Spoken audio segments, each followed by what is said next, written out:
Bom, então vamos lá. Essa é a tentativa número 5, acho. Mas tá tudo bem. Agora eu tenho um roteirinho, então vamos lá. Bom, faz um tempinho que eu tô querendo gravar esse vídeo e essa semana eu perguntei, bastante gente se interessou. Então hoje eu vou falar um pouquinho pra vocês sobre como foi o meu processo de aprendizagem do inglês.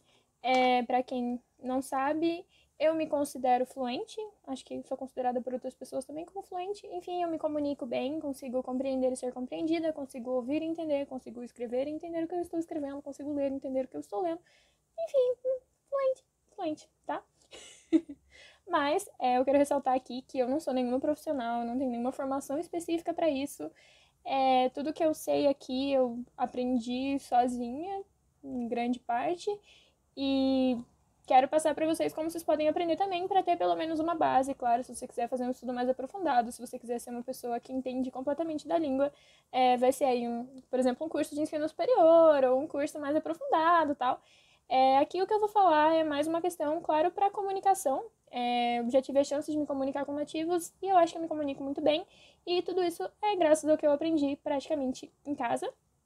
E é isso que eu vou explicar hoje pra vocês. Vou contar mais ou menos como foi esse processo, que durou mais ou menos aí uns 5 anos, 6 anos agora. E, enfim, vou contar pra vocês. Então, eu acho que uma coisa que tem um papel muito importante foi quando eu me interessei muito por cultura japonesa, quando eu tinha lá os meus 12 anos. E muitas coisas na época, animes e mangás, a gente não encontrava em português. Era muito mais fácil se encontrar legendado em inglês ou mangá também traduzido para o inglês do que para o português. Então, teve uma época que eu tava muito fã de um anime chamado Noragami. E Noragami era baseado em um mangá, e esse mangá tinha parado de ser traduzido para o português. E eu falei assim, bom, cheguei para um pessoal lá que também gostava de Noragami e falei, olha, eu acho que ia ser um sucesso se a gente começasse a traduzir de onde parou. Eu sei aqui mexer no Photoscape, no Photoshop, não sei o que, e eu acho que eu consigo fazer uma tradução razoável. E aí fui lá, puxei, juntei uma galera, falei, não, vou começar, vou tentar. Sentei, me lembro muito bem dessa cena, inclusive, com o meu computador, o meu dicionário bilíngue do colégio e o meu celular, e comecei a traduzir página por página daquele mangá. Acho que não lembro que capítulo que era, mas sei que eu comecei a traduzir e comecei a me empolgar naquilo. Na época era uma coisa que eu levava muito a sério, era praticamente um trabalho pra mim. Mas a parte que eu não comentei com essas pessoas é que eu não era fluente em inglês, eu não sabia metade do que eu tava lendo e eu ia começar a aprender agora. Então, essa aqui é a primeira parte que eu acho importante e que é importante pra você aprender qualquer coisa. Eu sou uma pessoa muito visual, então pra mim foi ainda mais importante, que é você escrever pra você ter uma compreensão melhor do que você tá fazendo. Eu escrevi no computador, tá? Não era em folha de papel, nada. Não precisa comprar um caderno, só se você quiser, claro, se te ajudar. Enfim, comecei escrevendo e traduzindo os mangás. Foi a primeira coisa que eu fiz e eu acho que isso é muito importante porque é uma coisa que a gente faz, por exemplo, na escola ou em cursos de inglês, mas foi menos maçante porque eu tava fazendo com uma coisa que eu gostava, com uma coisa que me interessava e acho que é aí que tem que entrar. Então eu comecei a traduzir os mangás e eu sempre estava olhando ali quando tinha uma palavra que eu não conhecia, que eu não entendia o significado, eu pegava o dicionário, dava uma olhadinha, dava uma folheada, tentava entender, jogava alguma coisa ali no Google Tradutor, nem sempre era bom, mas eu tentava, né? E, enfim, no começo não fazia muito sentido, eu admito, e é muito difícil porque quando você não tem muito conhecimento de uma língua, principalmente o inglês, geralmente as coisas não costumam fazer sentido numa tradução literal. Então, às vezes as coisas parecem meio fora de ordem, as palavras são literais demais, ou tem muitas traduções possíveis. A gente tem palavras no inglês aí que vão ter 10 significados diferentes, e aí você não sabe exatamente qual usar, ainda mais quando você não conhece a língua. Então, acho que no começo foi bem confuso, mas foi uma confusão que eu precisei para começar a entender as coisas depois. Eu fiquei fazendo as traduções por mais ou menos um ano. Eu acho importante eu ressaltar isso aqui porque para vocês verem que demorou um tempo e foi muito importante para eu assimilar palavras. Eu acho que aí a primeira fase foi a questão de aprender vocabulário. Eu aprendi durante esse período das traduções muitas palavras em inglês e seus significados. Claro que eu ainda não era capaz de formular uma frase ou pronunciar todas elas perfeitamente, ouvi-las e entendê-las, mas eu já conhecia essas palavras e aí já começou ali, comecei a acumular algum conhecimento sobre. Um tempo depois eu comecei a me familiarizar mais com jogos também. E eu já gostava muito de cultura pop, artistas, cantores, enfim, sempre acompanhei muito esse mundo. E eu era fã de Demi Lovato. A Demi Lovato lançou um jogo para celular, na época, em parceria com uma plataforma chamada Episode. E o Episode, eu vou deixar ele aqui em algum lugar para vocês verem. Enfim, ele é muito similar ao Wattpad. Para quem não conhece, as pessoas escrevem histórias e publicam elas lá.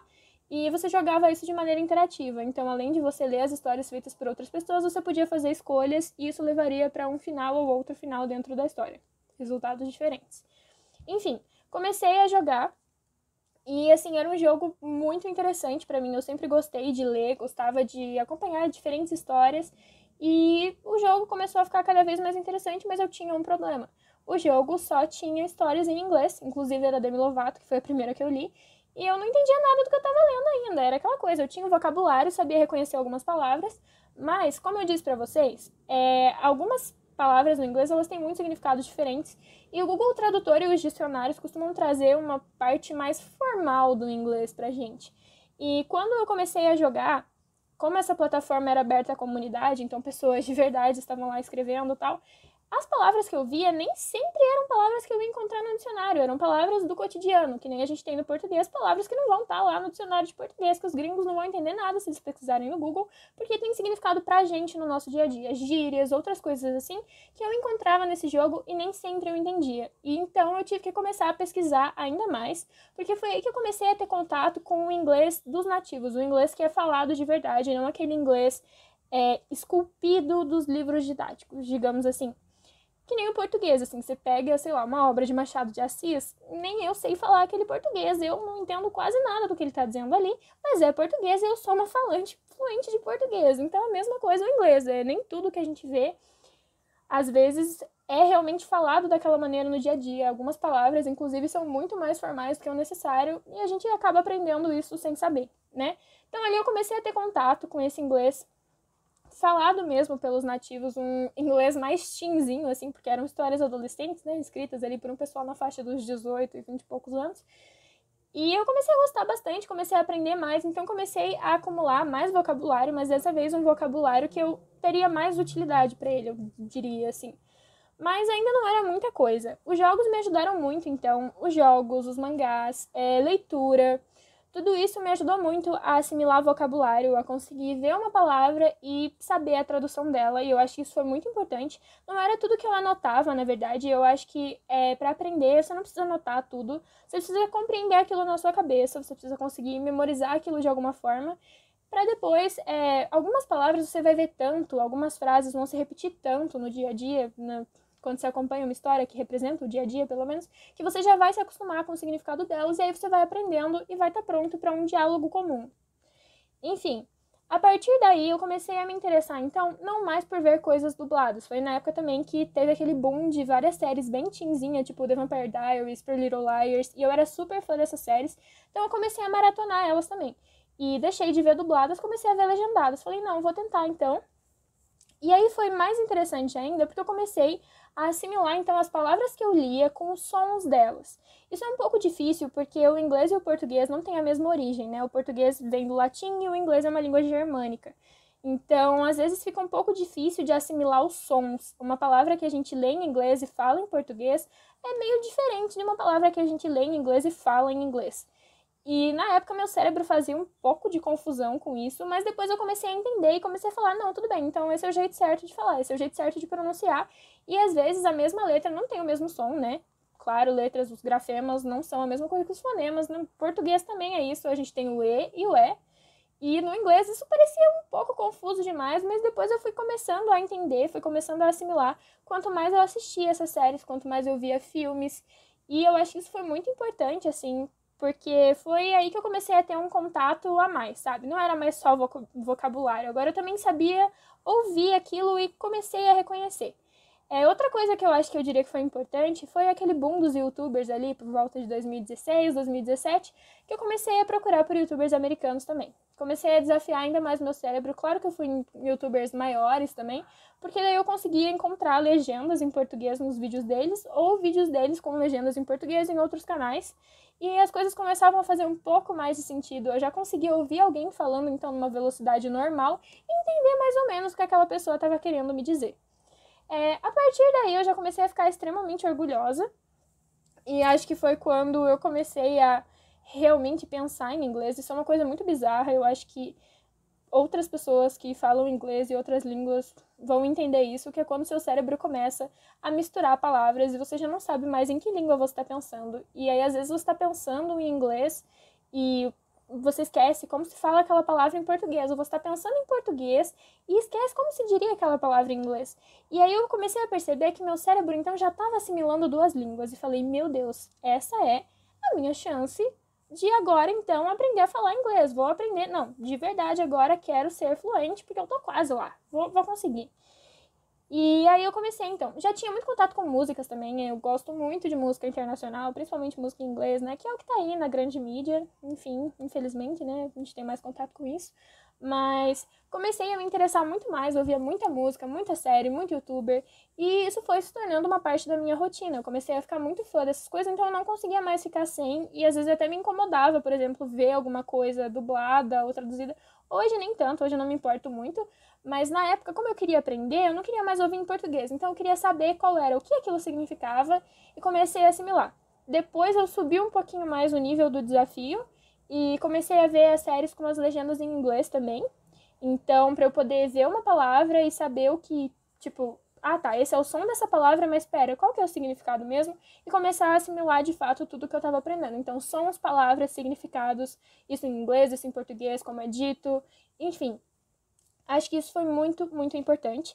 E aí vem a última fase, que eu diria, do aprendizado, entre aspas, que foi ali quando eu estava por volta dos 14, 15 anos já, que foi quando eu comecei a ter contato com nativos e eu comecei a me cobrar um pouquinho mais sobre como eu falava. Porque eu acho que, pra mim, pelo menos, depende da pessoa, né? Mas foi mais fácil. Tá, começou a furadeira agora, já volto. Enfim, esqueci o que eu tava falando. Tá. Tava falando sobre pronúncia, né?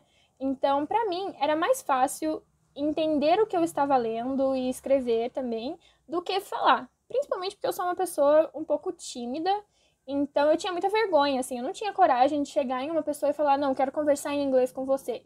Então eu tive que aprender na marra sozinha, assim, eu ouvia as pessoas falando e depois eu tentava falar. Claro que no começo parecia um pouquinho bobo e eu ficava morrendo de vergonha de mim mesma. Eu falava assim, nossa, mas você fala muito errado, né? Meu Deus, que vergonha alheia. Mas assim, isso faz parte. Eu acho que a gente às vezes se limita muito por conta de vergonha, de como as outras pessoas vão entender. Mas principalmente no aprendizado de uma língua, é claro que a gente vai ter erros. Ninguém nasce falando certo, nem sua língua nativa, né? A gente, por exemplo, erra bastante no português quando a gente é criança, porque a gente está aprendendo e você não pode se crucificar por isso. Faz parte do aprendizado de qualquer língua. Então, sim, eu tinha vergonha, mas eu acho que me ajudou muito o fato de eu fazer isso comigo mesma, sabe? Então, às vezes eu ia pra frente do espelho, eu via uma cena em uma série, e aí eu ia pra frente do espelho e tentava repetir ela em inglês e ver se eu falava bem, sabe? Agora que eu já conhecia, então, o significado das palavras, eu sabia o que eu tava falando, mas eu precisava falar aquilo de uma forma eloquente, de uma maneira bonita, né? Que as pessoas fossem entender o que eu tava falando, pra não ficar aquele sotaque, assim, incompreensível. Porque sotaque, tudo bem, todo mundo tem. Mas o sotaque que dificulta ali as pessoas de te compreenderem não é tão legal assim. Então, comecei a treinar cada vez mais. As músicas também, como eu disse, me ajudaram bastante. E cantar em inglês, pra quem gosta de cantar, eu acho que, assim, é extremamente interessante, porque você também começa a melhorar a sua pronúncia. Começa a entender melhor como pronunciar as palavras, como você tem que usar a sua garganta, os mecanismos e tal. Porque que nem o inglês, geralmente a gente usa muito mais o nariz, isso é muito esquisito, né? O português nem tanto. Então você vai se acostumando, assim, com o tempo, eu acho que tudo é uma questão de tempo. Então eu diria que para eu aprender a falar, teve aí mais ou menos uns 2 anos aí, dos 14 aos 16, que foi também, foram épocas que eu tive muitas chances de me comunicar com pessoas nativas.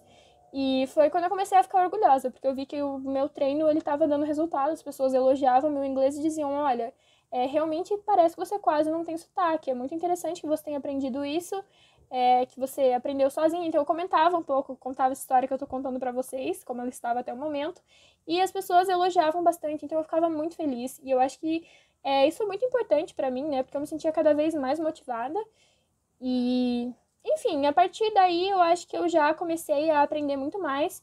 E depois entrou um papel mais das redes sociais e do exercício diário, que eu acho que isso é muito importante. Você não precisa fazer isso de uma maneira maçante, uma maneira chata, mas como eu disse pra você, ouvir músicas, ver séries, conversar com você mesmo, cantar, tudo isso ajuda o seu cérebro a assimilar outra língua de uma maneira melhor. E foi o que foi me ajudando e é o que eu faço até hoje. Eu não aprendi tudo, como eu disse pra vocês no começo do vídeo, eu não tenho um conhecimento aprofundado, mas eu consigo me comunicar bem e eu quero melhorar isso, eu quero expandir meu vocabulário, então continuo aprendendo. Mas aí entraram as redes sociais e eu consegui também ter a chance de me comunicar com outras pessoas. E aí sim, aí era um teste real, assim, do meu conhecimento, porque a outra pessoa tinha que me entender, né? Então não era só conversa com nativos que sabiam que eu não falava aquela língua. Agora eu tava falando com pessoas que não estavam nem aí se eu sabia falar a língua deles ou não, e provavelmente iam rir de mim online por eu não estar escrevendo certo. Então eu me cobrei um pouquinho mais, né? Comecei a entrar em grupos de Facebook, interagir com pessoas que falavam inglês no Twitter, em jogos online, todos esses lugares, foi bem interessante, inclusive, porque ali já é uma troca e é um gostinho do mundo real, você vê como eles falam, você vê que tem gírias, tem abreviações, começa a entender um pouco mais disso também. E, enfim, é muito interessante, porque daí eu comecei não só a entender aquele inglês um pouco mais, não necessariamente formal, mas certinho, para também entender a língua da internet, que a gente sabe que, por exemplo, aqui no Brasil mesmo, a gente fala no Twitter de uma maneira completamente diferente da maneira que a gente fala na vida real com pessoas de uma maneira séria, né? E para os americanos isso também acontece, para os gringos, enfim, Reino Unido, etc. Tem essa questão das abreviações, das gírias, e eu acho que esse contato com a internet também foi muito interessante para eu aprender. Livros em inglês, eu acho que tudo a gente tem aí, felizmente ou infelizmente, uma grande parte da nossa cultura de massa hoje está em inglês e vem, né, dos Estados Unidos, do Reino Unido. Então a gente acaba tendo a chance de encontrar coisas para todos os gostos no inglês e, enfim, você pode aproveitar isso da maneira que você achar melhor. Então, em resumo, agora que a gente está chegando no final do vídeo, eu diria que se fosse para você seguir, entre aspas, passos, comece praticando diariamente, comece traduzindo, faça um desafio para você na semana, por exemplo. Essa semana eu quero conseguir traduzir 5 frases do português para o inglês ou do inglês para o português, ou os dois. E vai vendo como você vai se saindo. Se permita errar, se permita tentar, dê risada de você mesmo. Se você conseguir, se você não for tímido que nem eu, convide outras pessoas para esse processo com você, outras pessoas que também queiram aprender. É muito interessante. E, enfim, comece então traduzindo aos poucos, se familiarizando com como as coisas são escritas, com as palavras, com os significados delas, para depois você ir buscando, então, ouvi-las, sabe? Aí sim você vai assimilar, você já vai ter um conhecimento do vocabulário, vamos começar a assimilar esse vocabulário com o som. E aí, depois que você entender o som, vamos começar a reproduzir esse som. Vamos tentar falar isso de uma maneira que eu acho que tá clara. E vamos começar a me comunicar com outras pessoas. Então, se tem aí teu amigo que tá aprendendo inglês junto com você, ou que já fala inglês, enfim, tenta se comunicar e tenta exercitar isso. É muito, muito importante. Eu acho que eu diria que o mais importante aqui é exercitar. O tempo inteiro você está disposto a aprender um pouquinho mais. Como eu disse, você tem chance de fazer isso de várias maneiras diferentes, de maneiras interessantes. Não precisa ser um estudo formal, não precisa ser, para esse caso, tá? Pelo amor de Deus, precisa estudar assim, gente. Precisa ir pra faculdade, essas coisas assim, tá? Mas nesse caso, é interessante, você consegue fazer todas essas coisas em casa, encaixar elas de uma maneira muito boa no seu dia a dia.